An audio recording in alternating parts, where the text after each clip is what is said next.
Hey guys, welcome back to Abhishek for dream study.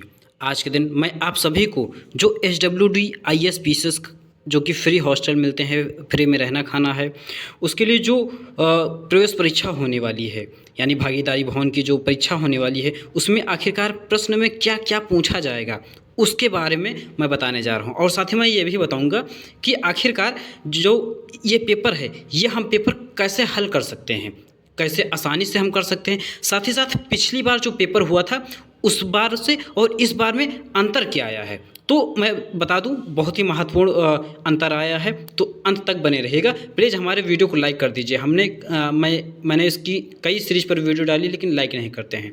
चलते हैं, शुरू करते हैं। आखिरकार प्रवेश परीक्षा में आएगा क्या। ये जो आप PDF देख रहे हैं, ये ऑफिशियल PDF है। इतने सवाल यानी कि इस तरीके से पेपर इस बार बनने वाला है। जो ज्वाइंट एंट्रेंस एग्जाम होगा उसके विषय में ये बात बताई गई है, जिसमें से हिस्ट्री में 9, भूगोल में भी 9, और थोड़ा सा देखते हैं। हाँ, हिस्ट्री में 9 है, भूगोल में 9 है। उसके बाद राज्य व्यवस्था यानी कि जो पॉलिटी है उसमें 8 प्रश्न होंगे, और सामान्य विज्ञान से भी प्रश्न रहेंगे 9 सामान्य, और जो अर्थव्यवस्था है उससे रहेंगे। यूपी स्पेशल जो यूपी के विषय में जानकारी होती है उससे 8 प्रश्न रहेंगे। करंट अफेयर्स से रहेंगे 9 प्रश्न। साथ ही साथ जो सामान्य ज्ञान है उससे रहेंगे 9 प्रश्न। रीजनिंग भी आएगी 8 नंबर की, और मैथ आएगी 8 नंबर की। और उसके साथ देखते हैं, उसके साथ आप देख सकते हैं कि रहेगी अंग्रेजी, पर्यावरण, पारिस्थितिकी यानी कि इको एनवायरनमेंट आएगी, और साथ ही साथ सामान्य हिंदी। मैं बता दूं जितने पेपर यूपी PCS में पूछे जाते हैं, जितने विषय, वो सभी इसमें बताए जा रहे हैं। इसमें मतलब सभी आएंगे। और साथ ही साथ इस बार जो मैं बता दूं, इस बार पहले के पेपर की अपेक्षा जो अंतर हुआ है वो ये हुआ है कि इस बार नेगेटिव मार्किंग होगी। जी हाँ, पिछली बार क्या हुआ था कि पिछली बार नेगेटिव मार्किंग नहीं होती थी, लेकिन इस बार नेगेटिव मार्किंग है। इसलिए इस बार की जो कट ऑफ है वो और भी ज़्यादा डाउन होने वाली है। पिछली बार की क्या कट ऑफ है वो आप हमारे चैनल पर जाएंगे तो उसका मिल जाएगा पूरा डेटा कि क्या कट ऑफ थी, कैसे क्या हुआ था। लेकिन इस बार जो कट ऑफ है वो बहुत ज़्यादा डाउन होने वाली है, क्योंकि इस बार नेगेटिव मार्किंग आ गई थी।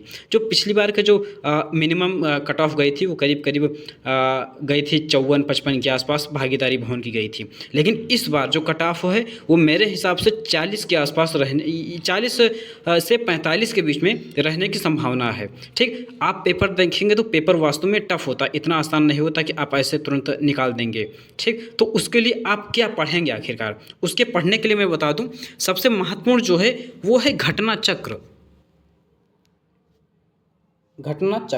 ठीक, सबसे महत्वपूर्ण। यदि आप घटना चक्र लगाए हुए हैं, बिलीव मी आप बहुत जल्दी एग्जाम निकाल लेंगे। और घटना चक्र के साथ जो सबसे महत्वपूर्ण एक और है वो है लूसेंट। जी हाँ, यदि आपने लूसेंट को अच्छे से रट लिया है, यदि आपने लूसेंट और घटना चक्र अच्छे से पढ़ा हुआ है तो आपका सिलेक्शन 100% हो जाएगा, क्योंकि इसमें कोई बहुत बड़ा अलग से नहीं आता है। और लूसेंट, घटना चक्र के बाहर आपको कोई भी पढ़ने की खास तौर से ज़रूरत नहीं, इतने में ही आपका काम हो जाएगा। लेकिन यदि आप फिर भी कुछ पढ़ना चाह रहे हों तो जो करंट अफेयर्स की मैगजीन है वो थोड़ा सा एक बार देख सकते हैं। ठीक, यदि आपको कोई और तकलीफ होती आप हमारे चैनल पर कमेंट कीजिए, मैं आपके लिए वीडियो लाता रहूँगा। मिलते हैं नेक्स्ट वीडियो में, तब तक के लिए आप सभी को बहुत बहुत धन्यवाद।